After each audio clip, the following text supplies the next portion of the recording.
अस्सलाम वालेकुम व्यूअर्स, आज के ब्लॉग में खुशामदीद। आज हमारे साथ मौजूद होंगे सीनियर और सियासी रहनुमा राना मोहम्मद अनाम मान। इससे पहले भी कई वीडियोस आप उनकी हमारे साथ देख चुके हैं, जिसमें मुल्की सियासी सूरत हाल पर काफ़ी तबसरे किए गए हैं और ख़ासकर सियासी और समाजी खिदमात जो हैं उस हवाले से भी उनकी वीडियोज़ आपने देखी हैं। आज हम खसूसी तौर पर उनसे बात करने के लिए आए हैं। मुल्की सूरत हाल आवाम की समझ से बिल्कुल बाहर है, तो बात करेंगे राना मोहम्मद अनाम मान से और उनसे जानेंगे कि उन्होंने बहुत सारे सियासी दौर देखे हैं। क्या वो समझते हैं कि इस तरह का दौर पहले गुजर चुका है, आवाम पर इस तरह से कड़ा कदर पहले आ चुका है। महंगाई ने जिस तरह से आवाम से एक वक्त का नवाला भी छीन लिया है और बिजली के बिलों ने उनकी सारी जमा पूंजी खत्म कर दी है, और अब वो किसी से मांग कर, उधार लेकर या घर की अशिया बेचकर बिजली का बिल पे करने में लगे हुए हैं। बिलों की अगर बात की जाए तो बिजली के बिल और गैस के बिल ये देना, ये अदा करना आवाम की पहुंच से बाहर हो चुके हैं। आखिर ऐसा क्या हुआ? क्या इन बिलों से कितनी रकम इकट्ठी हो सकती है जिससे मुल्की कर्जे उतर सकते हैं, मुल्क में फलाह बहबूद के काम हो सकते हैं? क्या हो सकता है? तो बात करेंगे राना मोहम्मद अनाम मान से। सीनियर सियासी और समाजी रहनुमा है, वसी तजर्बा है, सियासी लिहाज से बहुत सारे अदवार जो है वो देखे हैं, तो उनसे बात करते हैं। राना सब बताइएगा, बिजली के बिल आप देख रहे हैं, अगर बात की जाए तो आवाम की समझ बिल्कुल बालातर है। घर के बर्तन बेचकर, बच्चियों के जेवर बेचकर, घर की कोई अशिया बेचकर, मोबाइल बेचकर लोग बिल अदा कर रहे हैं। महंगाई का बिल्कुल एक तूफान बरपा है, और ऐसा सुना जाता था कि तूफान बरपा है, तो अब तो वाकया में तूफान नजर आ रहा है कि अब कुछ पास नहीं रहा। क्या कहेंगे, इससे कितना कुछ हमको हुकूमत जो है बेहतर बना सकती है? कर्जे उतर जाएंगे सारे, बिजली कितने बिल आते? सबसे पहले बेटा आपको अस्सलाम वालेकुम। अल्लाह आपको ज़िंदगी से दे, सेहत दे। तो आज कायद-ए-आज़म ने हमारे लिए बहुत अच्छा सोचा था, और सोचा जो उन्होंने सोचा उन्होंने वो करके दिखाया। इसके अलावा मैंने अपनी ज़िंदगी में जो कुछ आज तक देखा है मैं तो वही बयान करूँगा। सबसे पहले तो हमको अपने आप को खुद ठीक करना पड़ेगा, इसलिए कि गलतियां जब इंसान में खुद हों तो तभी उनको ठीक करे, तो तभी आगे बढ़ता है। जब अपनी गलतियां इंसान ठीक ना करे तो किसी पर तनकीद करनी बड़ी आसान है, और हम लोग तनकीद करते हैं और आगे बढ़ जाते हैं, ये सोचते नहीं कि हम क्या कर रहे हैं। तो इस लिहाज से मैं भी इस मुआशरे का हिस्सा हूँ। सबसे पहले तो मैं कहूँगा कि मैं खुद ही गलत हूँ, उसके बाद मैं आगे की तरफ जाता हूँ। जो अदवार मैंने देखे हैं, कुछ तरीक़ें भी पढ़ी हैं, जिसमें ऐसी तरीक़ें भी हमने सुनी हैं, पढ़ी भी हैं कि कायद-ए-आज़म ने जब पाकिस्तान बना दिया तो पहला इजलास हुआ, तो इजलास में जब तमाम लोग शरीक हुए तो वो जो रस्म और रिवाज आज चल रहे हैं, लोग तो पहले भी वही थे। तो वो जो खानसामा या वो उनका एलमर या कोई उनका काम करने वाला वर्कर वो आया, उसने कहा कि सर कोई या लोग आए हैं, असम्बली वाले हैं या कोई भी हैं, मीटिंग बुलाई है आपने, तो कुछ चाय पानी का इंतज़ाम। तो आपने हैरत ज़दा होकर पूछा कि जो घर से पीकर नहीं आए? जी बिल्कुल जी। जब ये पूछा तो उन्होंने कहा जी पता नहीं घर से पीकर आए हैं या नहीं आए। तो आपने फरमाया कि अगर पीकर आए हैं तो ठीक है, अगर नहीं पीकर आए तो घर में जाकर पी लेंगे। ये थे कायद-ए-आज़म की सोच। ना हमको ऐसा लीडर मिलेगा, क्योंकि वो ख़त्म हो गया। हमने उस वक्त ही गद्दारी करनी शुरू कर दी थी, हमने उस वक्त ही मुनाफिकत शुरू कर दी थी।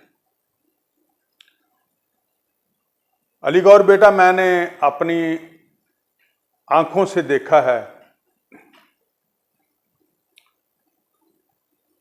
भट्टो का दौर देखा है, अयूब दौर में जरा छोटा था, सन 65 की जंग में मैं 2 साल का था। तो सन 65 की जंग किताबों में पढ़ी, बहादुरी के चर्चे सुने, अयूब के सदर के चर्चे सुने, आर्मी चीफ भी था, सदर भी था, उनके चर्चे सुने, अच्छा किरदार अदा किया उन्होंने। लेकिन उसके बाद की हालत जो हुई, गद्दारी उस वक्त भी शुरू हो गई थी, मुनाफिकत उस वक्त भी शुरू हो गई थी। ये तो मेरे हजूर अलैहिस्सलाम नबी पाक सल्लल्लाहु अलैहि वसल्लम से शुरू हो गई थी और वहाँ से आज तक शुरू ही है। और मैं ये अगर झूठ ना बोलूँ तो इसमें मैं ये कहने का हक भी रखता हूँ कि सबसे ज़्यादा गद्दार मुसलमानों में पैदा हुए हैं। जब भी कोई मकाम आया, टीपू सुल्तान जैसे लोग आए, तो वहां पर भी गद्दार पैदा हुए। सलाहुद्दीन अयूबी के दौर में भी गद्दार पैदा हुए, इमाम हुसैन के दौर में भी गद्दार पैदा हुए। तो ये गद्दारी तो या मुनाफिकत, इसको मुनाफिकत कह लें या गद्दारी कह लें, जो भी कह लें, जो लफ्ज़ भी दे लें, वो चलता है। तो उस दौर से आज तक मैं जो देखता आया हूं मैं वही बयान करूंगा। ना उन जैसे हुक्मरान हमें मिलेंगे और हमारी कौम भी इसी तरह ही पिसती रहे, क्योंकि हमने इस्लाम को पसे पुष्ट डाल दिया है। तो मैंने बेटा अपनी आंखों से देखा है, ज़िया दौर था, मेरे बड़े मोहतरम सदर भी रह चुके हैं, जो सदर रह चुके हैं तो हम भी उनका एहतराम करते हैं। उनका नाम है आसिफ अली जरदारी साहब। वो अच्छे होंगे, मैं ये नहीं कहता कि वो अच्छे नहीं हैं, वो अच्छे होंगे, लेकिन मैंने आज तक जो देखा है वो मैं वो ही बयान करना चाहता हूँ। वो 11 साल ज़िया के दौर में जेल में रहे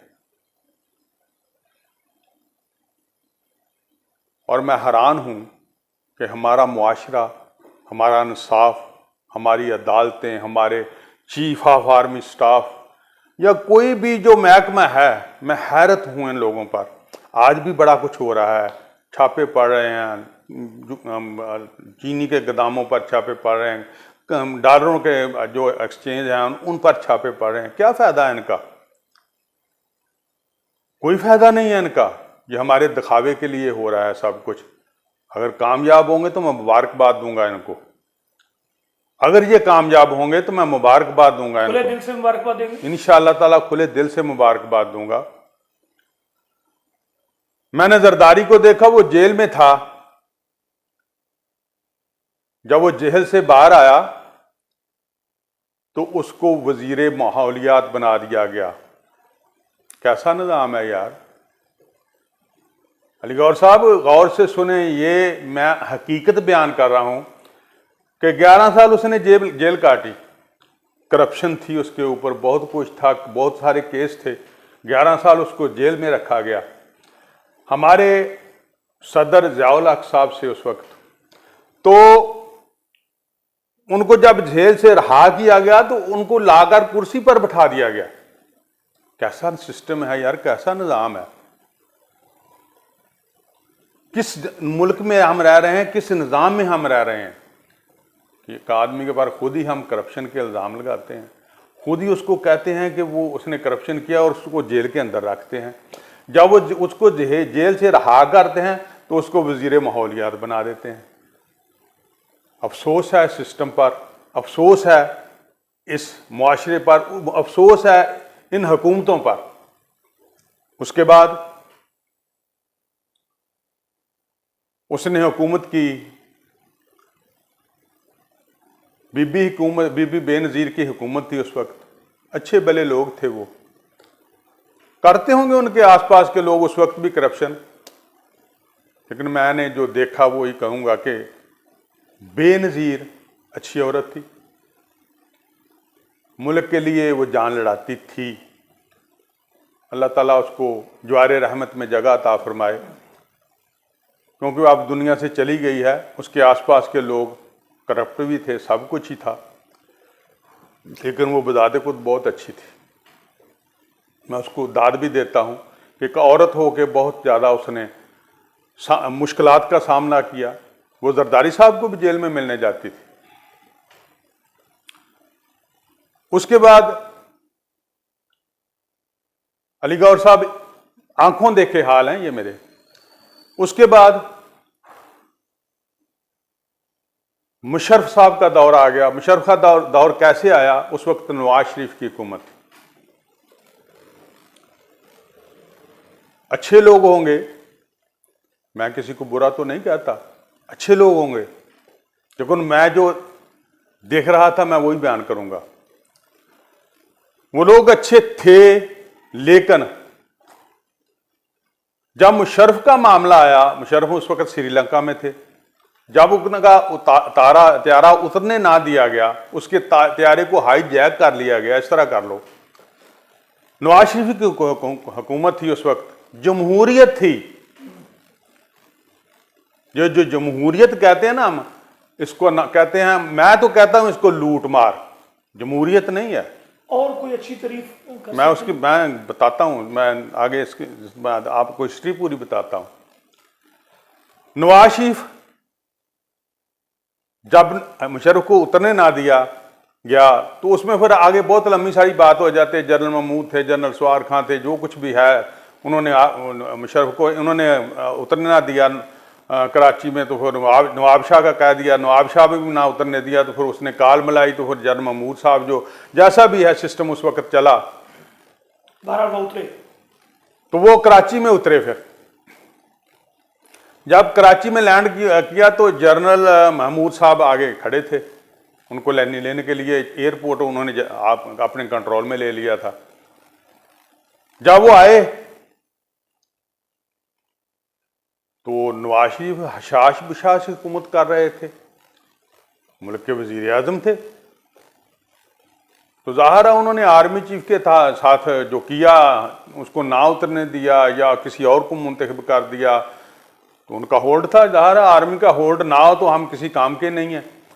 अगर आर्मी का होल्ड ना हो तो ये सियासतदान तो एक दिन में मुल्क बेच दें, ये भी एक हकीकत है। अगर उनका डर ना हो ना, आर्मी वालों का या हमारी जो फौज है, मसल्ह अफवाज है, उसका डर ना हो, तो जो हमारे सियासतदान है एक दिन में मुल्क बेच दें, जो ये करते हैं। तो मैं अर्ज कर रहा था कि जब नवाज शरीफ हुकूमत थी, हाईजैक किया गया जनरल मुशर्रफ को, तो जाहिर है आर्मी ने आकर कंट्रोल संभाल लिया। तो आजकल के वज़ीर आज़म जहाँ पर मुंतकिल हैं अटक जेल में, इनको भी वहाँ पर मुंतकिल कर दिया गया, गिरफ्तार कर लिया गया। जाहिर है आर्मी हमारी एक अजीम फौज है और हम उसको दाद भी देते हैं। जब हमने उसको देखा कि उसको जेल में डाल दिया गया, तो वो उस वक्त पता नहीं उन्होंने क्या कुछ किया, क्या कुछ नहीं किया, अंदर खतई हुआ सर। तो मेरा ख्याल किया है कि मोहम्मद बिन सुलेमान नहीं थे उस वक्त, शायद इसके वालिद थे। तो इन्होंने जाकर, या मरियम ने या किसी ने या इनकी पार्टी ने वहाँ पर जाकर कोई अपनी स्ट्रेटजी बनाई, उनके साथ को बातचीत की सऊदीया वालों के साथ। वो हमारे मोहसिन हैं, वो बुरे वक्त में हमारे काम भी आते हैं, हमारा ख्याल भी रखते हैं। तो उस वक्त के जो हुक्मरान थे सऊदीया के, वो पाकिस्तान में आए। नवाज शरीफ तो कहते थे कि हमने कोई मुआहदा नहीं किया, लेकिन बाद में पता चला कि इन्होंने 10 साल का मुआहदा किया था, जो कि बाद में मंजर आम पर भी आया, टीवी वालों ने भी दिखाया, सब चैनलों ने दिखाया, बल्कि आलमी सतह पर भी चला। तो ये मुआहदा करके गए थे कि मैं 10 साल किसी सियासत में हिस्सा नहीं लूँगा, किसी जगह पर हिस्सा नहीं लूँगा, तो मैं बात भी नहीं करूँगा। तो उन्होंने मुशर्रफ को कुछ कहा, जो भी कहा, वो लेकर इसको नवाज शरीफ साहब को लेकर सऊदीया चले गए। जो मैं हिस्ट्री बता रहा हूँ कि कभी ये अंदर होते हैं और कभी सीधे ही कुर्सी पर आ जाते हैं, कोई रोकने वाला नहीं होता। यानी पाकिस्तान में ऐसे इत्तेफाक होते हैं बहुत ज्यादा, मैंने देखे ही यही हैं, मैंने देखे ही यही हैं कि कुर्सी से उतरते हैं, जेल में नहीं जाते हैं। नवाज शरीफ तो कम गया है जेल में, बाहर जाते हैं, ये सीधा बाहर जाते हैं। तो नवाज शरीफ साहब जब बाहर गए उस वक्त वो 5 साल मेरे ख्याल के मुताबिक फिर उन्होंने एक काम किया, वहाँ पर फैक्ट्रियाँ लगाई, स्टील की लगाई सऊदीया में। तो मैं हज पर गया था, तो मैं वो भी बात बयान कर देता हूँ कि वहाँ पर टैक्सी ड्राइवर थे जो पाकिस्तानी, हम देख कर लेते थे कि इनके साथ बातें करेंगे, ये हमें हवाल बताएंगे, लेकर जाएंगे आएंगे। ये 2019 में हम हाँ। तो वहाँ के लोग, पहले मैं उम्रे पर गया था, तो वहाँ के लोगों ने मुझे बताया कि जो नवाज शरीफ ने स्टील मिल लगाई है ना सऊदीया में, उसमें एक भी पाकिस्तानी काम नहीं कर रहा। ना ये रखते हैं पाकिस्तानियों को, ना ये भर्ती करते हैं पाकिस्तानियों को। वहाँ पर बांग्लादेश या हिंदुस्तान के लोग काम करते हैं। ये हमारी औकात है। इसकी खास वजह समझते हैं आप, उनकी मोहब्बत है ज़्यादा उनसे? नहीं, उनकी मोहब्बत तो हर वक्त ही बाहर से रही है, उनकी मोहब्बत ही पैसों से रही है। ये कोई भी जमहूरियत आई है, उनकी मोहब्बत पैसों से, खा जरदारी हो, खा कोई और हो, खा नवाज शरीफ हो, कोई भी हो, सबकी मोहब्बत पैसों के साथ ही रही है। ये नहीं है कि किसी की मोहब्बत नहीं। इमरान खान आया था, वो खुद तो शायद ना होगा, लेकिन उनकी हवारी जो उनको भी मोहब्बत पैसों से थी। सब पैसों के लिए आते हैं। हम इनको वक्त के खलीफा बनाकर भेजते हैं। उस वक्त खलीफा बनाए जाते थे। हम अपने इलाके को जो MP MNA बनते हैं, ये हमारे खलीफा बनते हैं एक तर्ज से, ताकि हमारी बात कर सकें, हमारी रसाई हो आगे तक, हमें आगे हमारे मुतालबात, हमारी ज़रूरियात, हमारे मसाइल जो भी पेश करें आगे तक। लेकिन सबसे पहले ये अपना पेट भरते हैं, उसके बाद पेट भर के भी राजी नहीं होते। अच्छा, ये बताइएगा, आवाम के पेट और सियासतदानों के पेट में क्या फर्क है? ये सवाल मैं उसी बात तरफ आ रहा हूँ। तो इन्होंने जब ये नवाज शरीफ बाहर चले गए, नवाज शरीफ वहाँ पर 5 साल रहे, 7 साल रहे, फिर ये बरतानिया चले गए। तो बरतानिया के बाद जब ये वापस आए तो फिर बेनजीर ने कोई डील की दुबई में, मेरा ख्याल कहता है, सुना है, जो भी किया, मसाके जमहूरियत कह लें, मसाके रिश्वत कह लें, मसाके लोटमार कह लें, मसाके छीना जब्ती कह लें, जो भी किया इन्होंने मिलकर। तो मसाके जमहूरियत किया तो मुशर्रफ के साथ मुलाकात हुई वहाँ पर, जो खुफिया रखी गई। तो वापस जब बेनजीर आई मसाके जमहूरियत करके या जो भी करके, तो फिर उसने इलेक्शन लड़ना था। फिर उसने मुतालबा कर दिया मुशर्रफ साहब से कि अब नवाज शरीफ को भी आना चाहिए, जिसके ऊपर हाईजैक का इल्ज़ाम था कि जहाज अगवा किया उसने, हमें उतरने ना दिया, हमारा जहाज हाईजैक किया। उसकी सजा मुझे तो पता नहीं क्या है। 128 जिंदगियां उसमें थी। तो वो उसको जब इतनी सजाएं थी, उस पर इतने जुर्म थे, तो उसका मेरा ख्याल के ना 10-15 लाख होगा आदमी जिसने इस्तकबाल किया। उन्हें एक हाईजैकर है, मुकदमात हैं उस पर, सब कुछ ही है उस पर। तो जब उसका 15-20 लाख आदमी इस्तकबाल कर रहा होगा, तो जाहिर है फिर वो आया। लेकिन बदकिस्मती ये हुई कि जब वो आया तो बेनजीर को लियाकत बाग के बाहर निकलते हुए फायर मार दिए गए, गोली मार दी गई, शहीद कर दिए। वो शायद ना जीतती या जीतती, ये तो मुझे इल्म नहीं, लेकिन जब उसको शहीद कर दिया गया तो वो मजलूमियत के वोट मिले फिर उनको। फिर मेरे एक मोहतरम जनाब बा अदब कहूँगा, क्योंकि उनके आगे बोलना भी वहाँ के लोगों का एक जुर्म हो जाता है। वो तो आदमी को आदमी नहीं समझते, गरीब को गरीब ही नहीं समझते, वो तो अपने भेड़ बकरियों के बराबर भी आदमियों को नहीं समझते। वो जो सिंध है उसमें जो हो रहा है इस वक्त के जो हालात हैं, तो मेरे मोहतरम जरदारी साहब उस वक्त के सदर बन गए, मसाके जमहूरियत हो गया। यानी कि इसको कहें लुटमार का इत्तेफाक हो गया, लूट मार का इत्तेफाक हो गया। तो जब उन्होंने 5 साल अपना यूसुफ रज़ा गिलानी साहब जो हैं वो वज़ीर आज़म बन गए, उसको शायद इफ्तिखार चौधरी थे या कि साकिब निसार थे, इफ्तिखार चौधरी थे। तो उसको जब कहा कि स्विस बैंक में खत लिखो, स्विट्जरलैंड में खत लिखो, वहां पर जो मेरे मोहतरम सदर जरदारी साहब थे उन्होंने लूटमार की हुई थी, उनके पैसे वहां पर स्विस बैंक में पड़े हुए थे। वो खत इसलिए लिखवा रहे थे, वो लिख नहीं रहे थे। वो चीफ जस्टिस थे जो खत लिखवा रहे थे, ये लिख नहीं रहे थे। तो अदालत ने उसको बुलाया, उसने कहा आप तौहीन अदालत के मरतकब हुए हैं, हम आपको नहल करते हैं, और सजा दी कि आप यहाँ पर जितनी देर जहाँ अदालत में खड़े हैं ये आपको सजा है, 5 मिनट की जितनी भी है। तो वो नहल हो गया। उसके बाद राजा परवेज मुशर्रफ साहब, उनकी किस्मत जाग गई। परवेज अशरफ साहब, हाँ जी, राजा परवेज अशरफ साहब जो आज इस वक्त असम्बली तो ख़त्म हो गई है लेकिन वो इस वक्त स्पीकर ज़रूर है।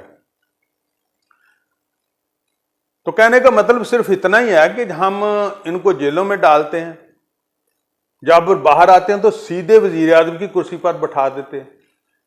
यार ये इतने अच्छे हैं तो क्यों जेलों में डालते हैं? मैं तो अपनी फौज को भी कहूँगा कि या तो इनको बुरे ना कहें, अगर ये बुरे हैं तो फिर इनको आने ना दें। ये मैं रिक्वेस्ट करूंगा। यानी सवाल ये है कि अगर ये करप्ट हैं, गुनहगार हैं, मुल्क दुश्मन है या क्रिमिनल है, हाँ जी, तो फिर ये पोस्ट पे क्यों आते हैं, ओहदे पे क्यों आते हैं? बिल्कुल है। तो अगर ओहदे के लायक हैं तो फिर जेल में क्यों जाते हैं? दोनों ही सवाल हैं। अगर ये अच्छे हैं तो फिर इनको जेलों में क्यों डाला जाता है?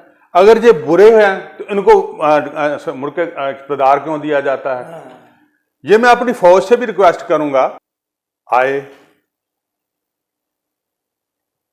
2019 में आए कि 18 में? 18 में, 2018 में आए, बुलंदो बांग दावे किए गए, लेकिन उस आदमी को पता नहीं था कि मुल्क में क्या चल रहा है, क्या हो रहा है। अनजान आदमी था, इस तरह कह लो कि अनजान था। वो तो कहते हैं 22-23 साल मेहनत करते हैं। वो 22-23 साल मेहनत जिन लोगों के साथ की वो आपके साथ हैं, वो आप पता चल रहा है कि वो कहाँ गए हैं, वो कोई लाभ मिल ही नहीं रहा।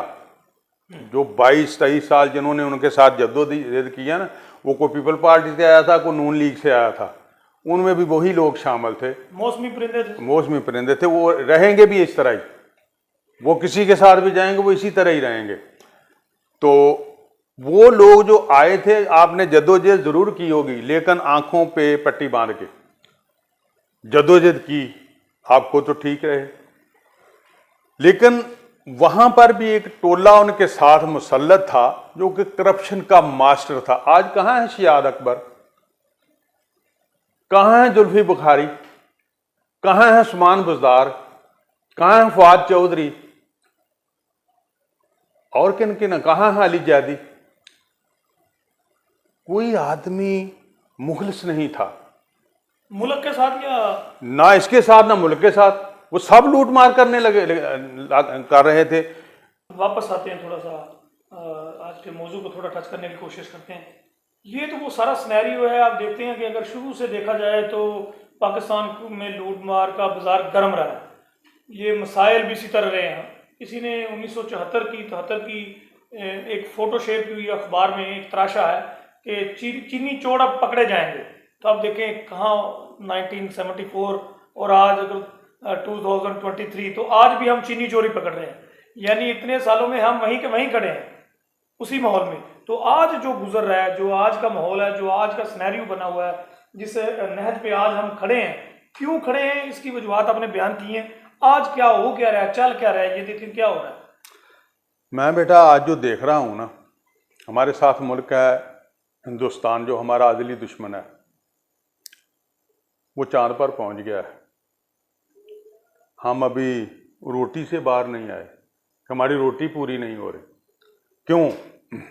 मैंने बेटा सब कुछ आपको बता दिया है कि जब तक अब भी छापे पड़ रहे हैं। आज 11 तारीख है सितंबर की और 2023 है आज। मैं तारीख इसलिए बता रहा हूं कि याद रहे। तो बेटा आज भी हम क्या शुरू कर रहे, निगरान हुकूमत आ गई है, अनवारुल काकड़ साहब निगरान हुकूमत में हैं, वजीर दाखिला सरफराज बुगटी साहब हैं, वो कल तकरीर कर रहे थे, वजीर इत्तलात भी साथ थे बैठे हुए। तो वो कहते थे हम सख्ती से निपटेंगे। क्या पहले आप नरमी से निपटते रहे हैं?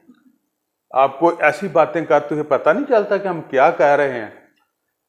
जो सन आज 76 साल हो गए पाकिस्तान को आजाद हुए, क्या 76 साल में हम सिर्फ चुनी चोरों को पकड़ेंगे?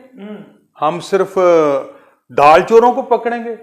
हम सिर्फ हवाला हुंडी वालों को पकड़ेंगे? यार 76 साल में हम किसी को पकड़ ही नहीं सके। जब पकड़ते हैं उनको अंदर देते हैं, बाद में निकालते हैं तो उसको वजीर आज़म बना देते हैं। ये कैसा निज़ाम है मुझे तो पता नहीं चल रहा। ना तो हमारी अदालतें अब आज़ाद हैं, ना हमारा मुल्क आज़ाद है। हम यरगमाल बने हुए हैं थोड़े से लोगों के हाथों। कौन लोग? वो जो सियासतदान है। देखो मैंने पहले अर्ज किया है कि हमारी फौज अगर ना हो तो सियासतदान एक दिन में इस मुल्क को बेच दें। देखो हमारे अदारे जो है ना, स्टील मिल कसारे में, एयरपोर्ट कसारे में, रेलवे कसारे में, टेलीफोन पीटीसीएल कसारे में, वापडा कसारे में, हमारे मुल्क में कौन सा महकमा जो तरक्की कर रहा है? सियासतदान। देखो मैं ज़्यादा दूर नहीं जाऊंगा, इस पिछले 5-7 साल की बात कर लेते हैं। मैं अपने इस 10 साल के अंदर अंदर 2 MPA मुंतखब करके गिलाए हैं जिनके घर ढाई मरले के थे। नाम नहीं लूँगा क्योंकि नाम लेना अच्छी बात नहीं है। वो नशर होंगे और मेरा तो कुछ भी नहीं जाएगा, लेकिन उनका बहुत कुछ चले जाएगा। तो मैं गुजारिश करता हूं कि 2 MPA बनाकर हमने भेजे अपने हलके से। ढाई मरले के उनके घर थे। मेहरान किसी के साथ पकड़ी हुई पुरानी गाड़ी थी उनके, मेहरान उनके पास गाड़ियां थी, मेहरान ढाई मरले के घर थे। तो पता नहीं, मैं तो उमर फ़रूक को ही तलाश कर रहा हूं कि उमर बिन खत्ताब हमें मिल जाए कहीं से, या उस जैसा को मिल जाए। तो आज मैं जो देख रहा हूँ, किसी के पेट्रोल पंप हैं, किसी के बड़े बड़े टाउन हैं, किसी के उनके 20-20, 30-30, 2-2 कनाल के घर हैं, 1.25, 1.5, 3-3 करोड़ की गाड़ियाँ खड़ी हैं, फिर एक नहीं 4-4, 5-5 गाड़ियाँ खड़ी हैं, और कई उनके कारोबार चल रहे हैं, पेट्रोल पंप चल रहे हैं, वैसे कारोबार बहुत चल रहे हैं, गोल्ड के कारोबार चला रहे हैं। मुझे तो समझ नहीं आ रही, वो ढाई मरले के घर से निकले हैं और MPA बने हैं। तो ये तो MPA बने हैं, इनका ये हाल है। तो जो वजीर आजम वजीर बनते हैं उनका क्या हाल होगा? अली गौर साहब आपको यही बता रहा था कि ये जो लोग आते हैं ना, अब तो उन्होंने कारोबार बना लिया है। कारोबार इस तरह बना लिया है कि लोग इन पर इन्वेस्ट करते हैं अपने मतलब के लिए, अपने काम लेने के लिए, अपनी बातें सुनाने के लिए, अपनी कमाई करने के लिए लोग इन पर इन्वेस्टमेंट करते हैं। जिनको टिकट मिल जाती है लोग उन पर इन्वेस्टमेंट करते हैं। अच्छा राना नामा साहब ये भी बताइएगा, ये जो MPA मैंने हैं, इन्होंने आपको कितने पैसे दिए या आपने कितनी इन्वेस्टमेंट की है? क्योंकि आपके कारोबारी आदमी लोग सवाल पूछ सकते हैं।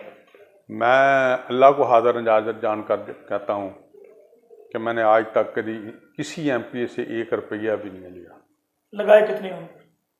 लगाने की बात छोड़ें, क्योंकि वो आते हैं, मैंने कभी किसी से पैसे का मुतालबा नहीं किया, किसी को झंडे का मुतालबा नहीं किया, किसी को दफ्तर खोलने का मुतालबा नहीं किया। वो जो मेरी अपनी हिकमत अमली होती है कि मैं अपनी जेब से ही खर्चा करना होता है, जो भी कर लूँ, 2 लाख कर लूँ, 4 लाख कर लूँ, 5 लाख कर लूँ, 10 लाख कर लूँ, वो मेरी अपनी मर्जी होती है और मैं किसी मतलब के बगैर करता हूँ। मुझे इनसे कोई मतलब नहीं होता।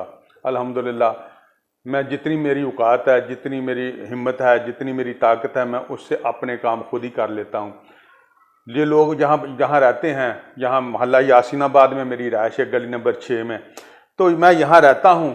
यहाँ के लोग मेरा हया करते हैं, मेरी इज़्ज़त करते हैं, तो मैं इनके लिए ही काम करता हूँ।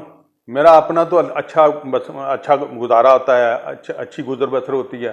तो मैं अपने महल्ले वालों को, अहले इलाका के लिए ही काम करता हूँ और इनके लिए ना मैंने एमपीओ को बुलाता हूँ। जब मेरे पास आते हैं तो मैं इनके ही मुतालबात उनके आगे रखता हूँ। अच्छा, ये भी बताइएगा, बड़ा अहम सवाल आपने किया। लोग आप पर इंसार करते हैं, आपसे मोहब्बत करते हैं, और आप देखते हैं कि लोग जब आप कोई कॉल देते हैं तो लोग लब्बैक कहते हैं।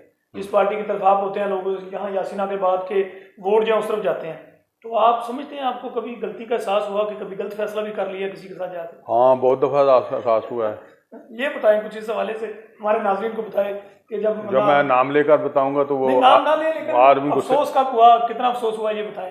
तो अफसोस बहुत ज़्यादा होता है कि जब मेरे पास लोग आते हैं तो आगे से बात नहीं सुनते लोग। तो मैं पिछले एमपीए की बात कर देता हूँ कि एमपीए हुआ है, वो मैं फ़ोन करूँ तो पहली बेल पर कॉल उठाता है। जब उसको काम कर कह दूँ ना कि फ़लाना काम करना है, वो कोई गरीब आदमी ने आना होता है, मैंने उसके लिए काम कहना होता है। तो मुझे अब कहता हूँ कि फ़लाना काम करना है, तो वो 8 दिन मेरा फ़ोन ही नहीं उठाता। तो मैं क्या किसके आगे रहूँ? यहाँ तो लोग काफ़ी अप्रोच रखते हैं, खुद भी बिजनेसमैन हैं, अपने कारोबार हैं, इन्वेस्ट करते हैं इलेक्शन के हवाले से, काफ़ी खर्चा करते हैं ताकि यहाँ के लोग जो हैं उनके मसाइल हल हों, उनकी आवाज़ ऊपर तक जा सके। तो जब वो किसी के लिए काम कहते हैं तो जो मुंतखब एमपी है या एमएनए है वो कॉल नहीं उठाते। ये बात आप याद रखिएगा मजीद आगे चलते। तो इसी तरह एमएनए का हाल है, जो एमएनए है वो भी इसी तरह ही करते हैं। और मैं तो इसमें किसी को ये नहीं कहूँगा कि ये लोग पाक साफ हैं। मैं खुद पाक साफ नहीं हूँ, मैं भी इस माशरे का हिस्सा हूँ, क्योंकि माशरे के साथ चलना मजबूरी होता है। तो हर आदमी, हम पहले तो घर से ही इब्तिदा झूठ से शुरू हो जाते हैं। तो झूठ बोलते बोलते सबको फिर ये मोबाइल आ गया है, घर में बैठे होते हैं, कहते हैं लाहौर गए हुए, ये झूठ है। हमें पता ही नहीं चलता हम झूठ बोल रहे हैं कि नहीं बोल रहे, इतने झूठ में आगे निकल गए हैं। तो मैं एक फिर बात कहूँगा इसमें कि आप थोड़ा सा यूरोप की तरफ देख लेना। तो हम यूरोप की मिसालें तो देते हैं, लेकिन अमल खुद भी मैं भी नहीं करता, क्योंकि मैं भी इसमें रहता हूँ। अगर मैं अमल करूँगा तो मैं पीछे रह जाऊँगा, फिर मैं गिर जाऊँगा। तो यूरोप के लोग जो वो शराब पीते हैं, आपको भी पता है, मुझे भी पता है, सब तमाम लोगों को पता है। यूरोप के लोग शराब पीते हैं, और शराब पीकर क्या करते हैं? लोगों की मदद करते हैं। शराब पीकर लोगों की मदद करते हैं, गरीबों का भला करते हैं, गरीबों के साथ चलते हैं, गरीबों की मदद करते हैं। हम क्या कर रहे हैं? हम 5 वक्त की नमाज पढ़ते हैं और लोगों को लूटते हैं। कैसा हमारा निज़ाम है? हम 5 वक्त की नमाज पढ़ते हैं, वो शराब पीते हैं, वो लोगों की मदद करते हैं।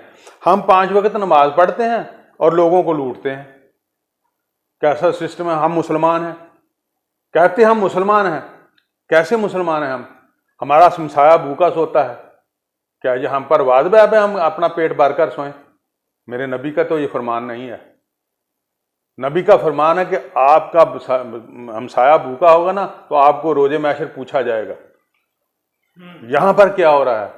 अच्छा, ये तो एक हमसाये की आप बात कर रहे हैं कि अगर हमसाया भूखा सोएगा तो पूछा जाएगा। तो ये जो एमपीए, एमएनए, वज़रा, वज़ीर-ए-आज़म, ये जो ऑफिशल्स हम मुंतखब करते हैं, तो ये सारा मुल्क तो इनके मतहत होता है ना, इनकी रिया होती है। तो फिर इनसे क्या क्या पूछा जाएगा? इनसे कुछ सवाल करने वाला ही नहीं है, क्योंकि सब करप्ट हैं। अगर सब करप्ट ना हो तो फिर एक दूसरे से सवाल भी किया जाता है, तनकीर भी की जाती है।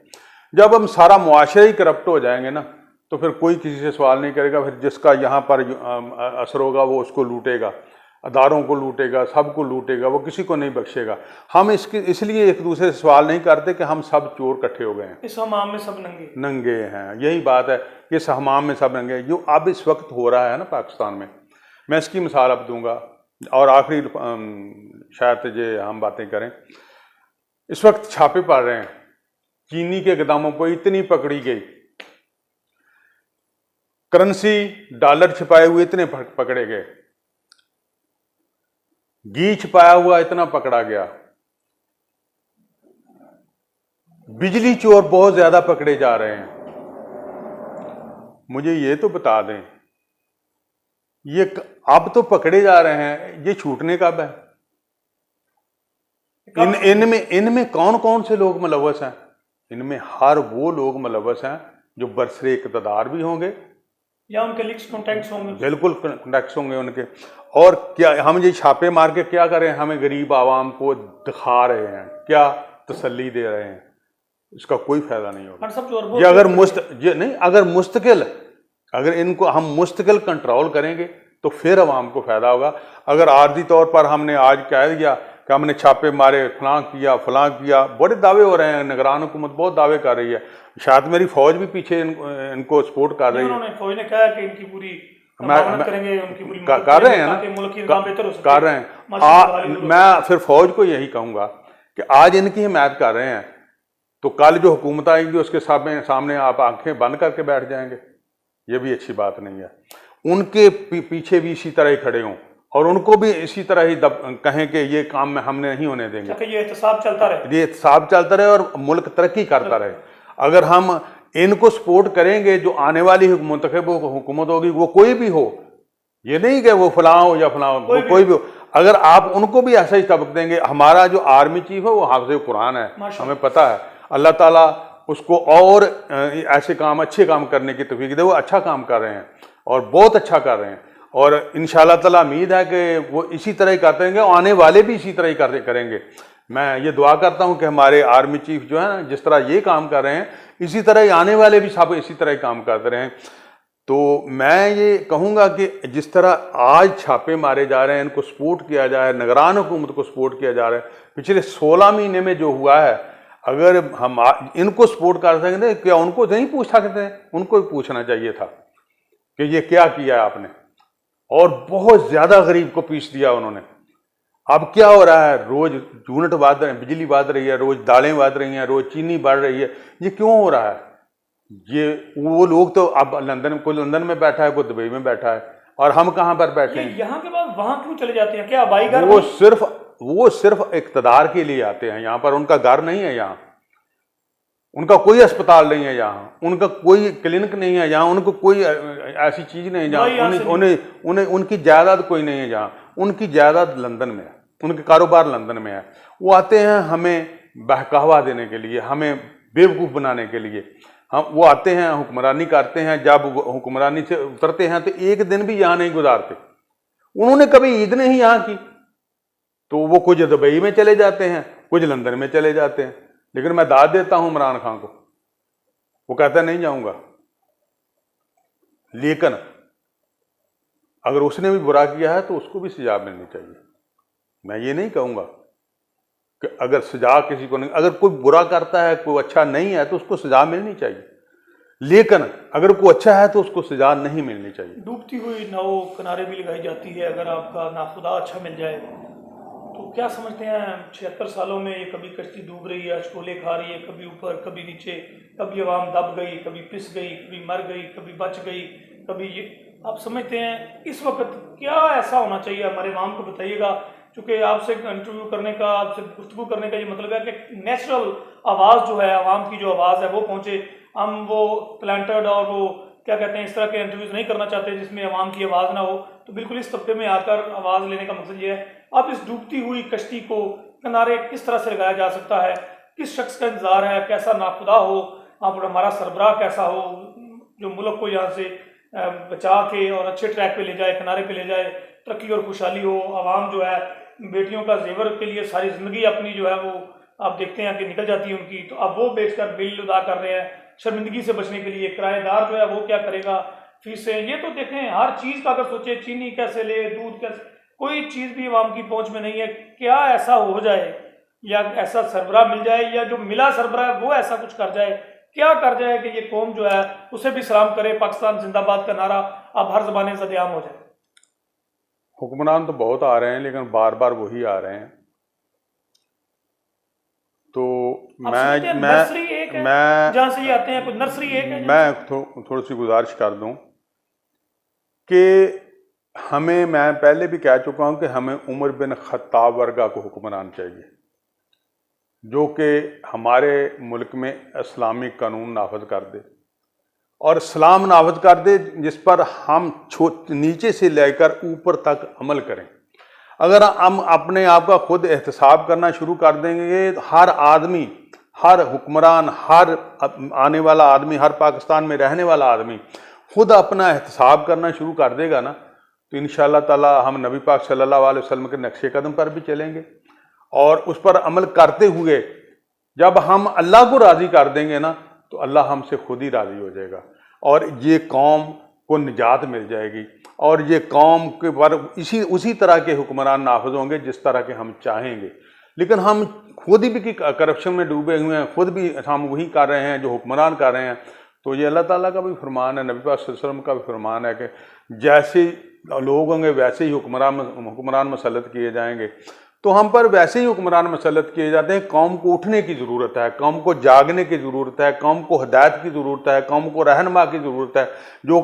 मैं तो दुआ करता हूँ कि हमारे मुल्क में कोई फ़िरका नहीं होना चाहिए, एक वक्त अजान होनी चाहिए, एक वक्त जमात होनी चाहिए और हमारे मुल्क में कोई ऐसा फसाद नहीं होना चाहिए। इत्तेहाद, मोहब्बत, इस्लाम हमारे हर देखो एक गली में 6 मस्जिदें हैं और मस्जिदों में नमाजी नहीं है, ये तो कोई इस्लाम नहीं है। इस्लाम तो वो है कि हमारी मस्जिदें नमाज के लिए भरी हों, हम अल्लाह ताला को राज़ी करने के लिए निकलें।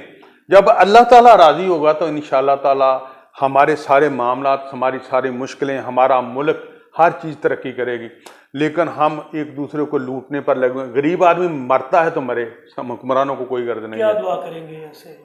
इसमें यही दुआ करूंगा कि या बारी ताला को ऐसा हुक्मरान भेज दे, हम पर मुसल्लत कर दे। कहाँ से आएगा ये भी बताइए। जो तो अल्लाह ताला ही कोई किसी को हिदायत देगा, अल्लाह ताला ही किसी ऐसे आदमी को भेज देगा। देखो जब अल्लाह ताला किसी पर राज़ी होता है ना, तो वो फरिश्तों को हुक्म देता है कि जाओ इनके कानों में जाकर इस आदमी की गूंज आवाज़ दे दो। तो उनके कानों में फरिश्ते आकर आवाज़ दे देते हैं और उनके कानों में आवाज़ें गूंजती रहती हैं।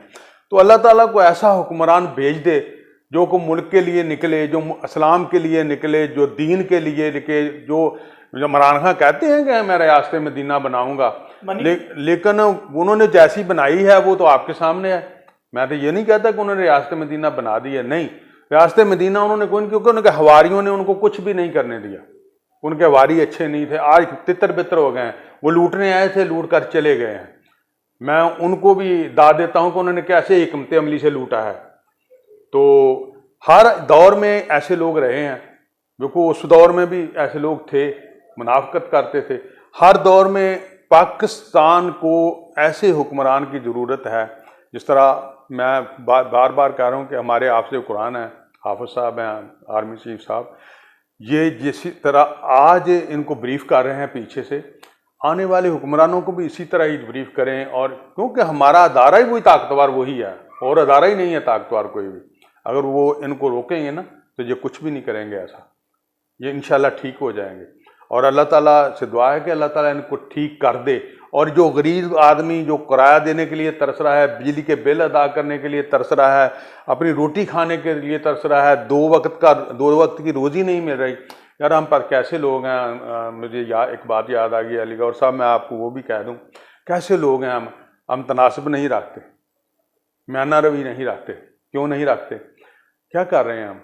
एक मिल वाला है ना, वो क्या करता है, वो मजदूर को तनख्वाह पूरी नहीं देता, इधर आकर लंगर खाना खोल देता है। यार क्या फ़ायदा उस लंगर खाने का? यानी घर में कुछ नहीं करता और बाहर वो मेहरबानियां करता है। वाह वाह, जो मतायात है जिनको देना चाहिए, जिनसे दुआ लेनी चाहिए, वो नहीं, वो उसके मजदूर तो उसको गालियां निकाल रहे हैं। तो वो वहाँ तो उसको तनख्वाह ही पूरी नहीं दे रहा, उसकी 40,000 बन रही है तो उसको 20,000 दे रहा है। तो बाहर निकलता है तो 20 देंगे उधर पर तकसीम कर रहा है, 20 देंगे उधर तकसीम कर रहा है। उसका फ़ायदा वो क्या? उसका फ़ायदा जो जिसको हक देना है उसको पूरा मिल नहीं रहा, तो बाहर निकल कर वो देंगे तकसीम कर रहा है। वो किस लिए कर रहा है? लोगों को दिखावे के लिए, लोगों को बताने के लिए कि मैं तो इस तरह करता हूँ। लेकिन ऐसा नहीं होना चाहिए, गरीब को उसका पूरा हक मिलना चाहिए। और लंगर खाने खोलने की जरूरत भी नहीं रहेगी फिर आपको, ऐसे काम जब घर में सबको मिलेगी। खुद ही उनको देखो, मेरे हिसाब से अगर मैं जो मेरे नबी पाक सल्लल्लाहु अलैहि वसल्लम के दौर में जो कानून था, इंसाफ था, तनख्वाह थी, जो भी था, वो मेरे ख्याल के मुताबिक मैंने सुना है, पढ़ी तो मैं नहीं है, मैं झूठ बोलूँगा ये अच्छी बात नहीं है। तो मेरा ख्याल कहता है कि उस वक्त 1 तोला सोने के बराबर मजदूर की तनख्वाह थी। तो अगर हम इस पर अमल कर लें तो कोई भूखा रह ही नहीं सकता, कोई भूखा नहीं रहेगा। लेकिन इस पर अमल कौन करेगा?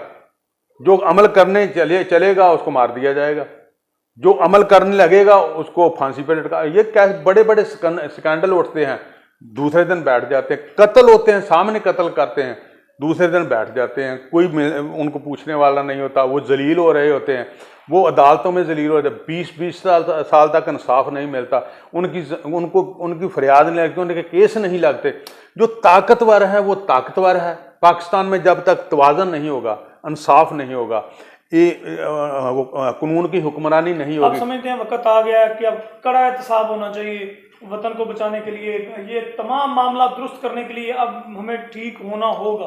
देखो जी, बिल्कुल अगर ठीक नहीं होंगे तो फिर जलालत तो हमारे कदम चूम रही है। ऐसा तो नहीं होना चाहिए। देखो, कड़ा एहतसाब नहीं, कड़े दर कड़ा एहतसाब होना चाहिए, और एहतसाब भी ऐसा हो कि देखो हम किसी एक बात पर, नबी पाक सल्लल्लाहु अलैहि वसल्लम की बात पर अमल कर लें ना, तो इंशाअल्लाह ताला कामयाबी हमारे कदम चूमेगी।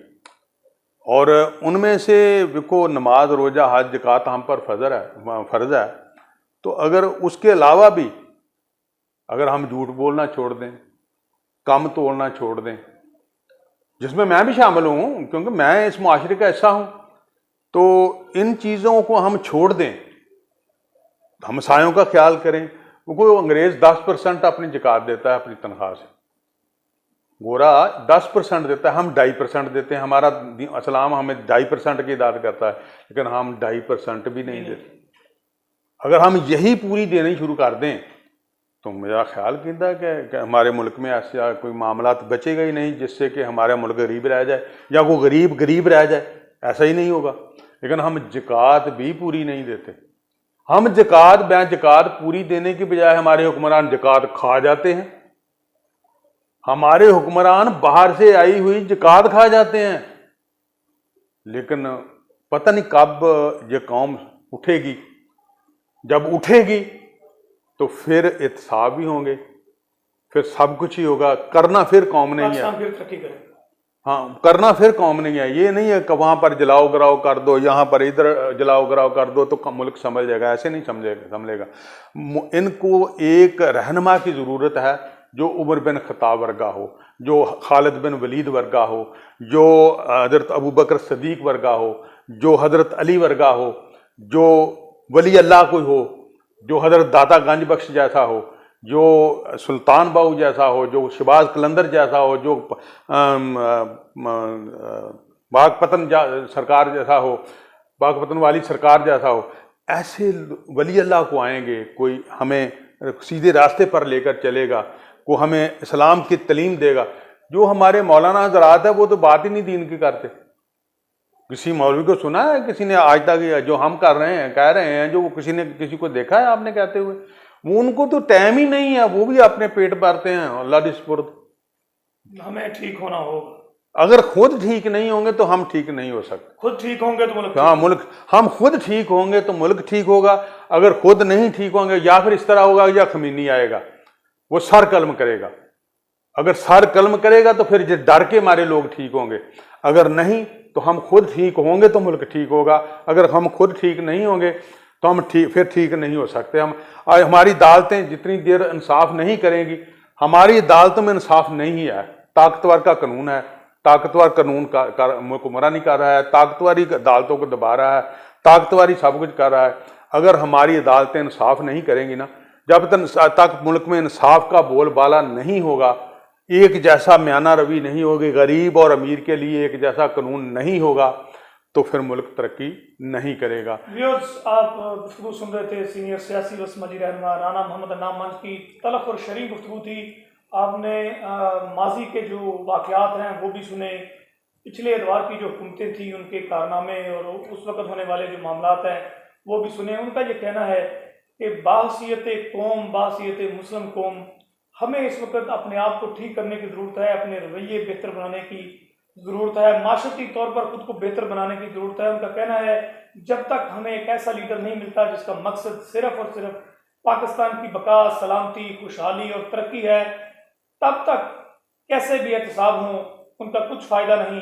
एहतसाब अगर होना है तो ये लगातार होना है। आखिर में फिर एक दफ़ा गुजारिश करूँगा अपने एस्टेब्लिशमेंट से, अपने फ़ौज से, अपने अदारों से कि अगर ये लोग करप्ट हैं तो फिर बार बार इनको वज़ीर आज़म ना आने दें। ये आपसे रिक्वेस्ट भी है, हमारी गुजारिश भी है। अगर करप्ट हैं तो फिर इनको दूर ले जाएं, फिर इनको कभी भी मसलत ना होने दें। अगर आपने बार बार इनको ही लाकर करप्ट को ही बिठालना है, फिर आप निकालते हैं फिर बिठाल देते हैं, निकालते हैं फिर बिठा देते हैं, ऐसा सिस्टम नहीं होना चाहिए। मुल्क में इंसाफ का बोलबाला होना चाहिए। अगर करप्ट हैं, एक दफ़ा कह दिया करप्ट है तो फिर उनको जाने दें, फिर उनको बार बार क्यों लाते हैं। अगर करप्ट नहीं है तो फिर उनको करप्ट कहने की ज़रूरत ही नहीं है। वो उनको फिर जब वो अच्छे हैं तो फिर अच्छे कहें, अगर वो बुरे हैं तो फिर उनको बुरे ही रहने दें, फिर उनको अच्छे ना कहें।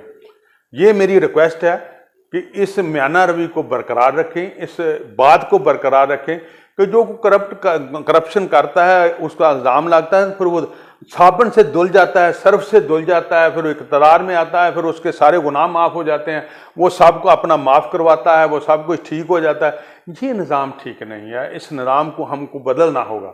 हम इस निज़ाम को अगर नहीं बदलेंगे तो फिर हमारा हाल यही होगा जो हम पर मुसल्लत हैं। इसी तरह के हुक्मरान आते जाते रहेंगे, हम इसी तरह जलील होते रहेंगे। और पिसता पिसता हर दौर में गरीब पिसता है, हर दौर में गरीब ने पिसना है। अगर इसी तरह ही हम करते रहे तो ये दौर इसी तरह ही का ही दौर रहेगा और हम इसी तरह पिसते रहेंगे। हमारी कौम को भी बेदार होना होगा, हमारे हुक्मरानों को भी बेदार होना होगा और हमको इस्लाम के लिए काम करना होगा और अपने नबी पाक सल्लल्लाहु अलैहि वसल्लम की सुन्नतों पर, उनके अहकामात पर अमल करना होगा। अगर हम उनके अहकामात पर अमल करेंगे तो अल्लाह ताला हमारा साथ देगा और अल्लाह ताला हम इन जैसे जिस तरह हम पिस रहे हैं, अल्लाह ताला हमको इनसे निजात देगा और अल्लाह ताला हम पर अपनी मेहरबानियाँ निशावर करेगा और इंशाअल्लाह ताला हम इस दलदल से निकलेंगे।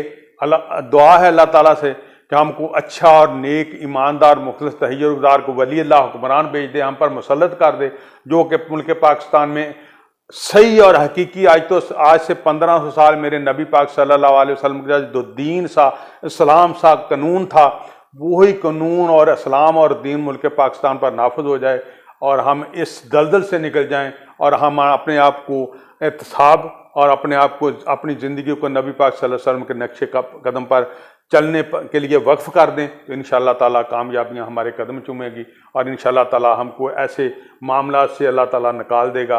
अल्लाह ताला हम सब का हामी नासर हो। पाकिस्तान जिंदाबाद, पाकिस्तान पाइंदाबाद।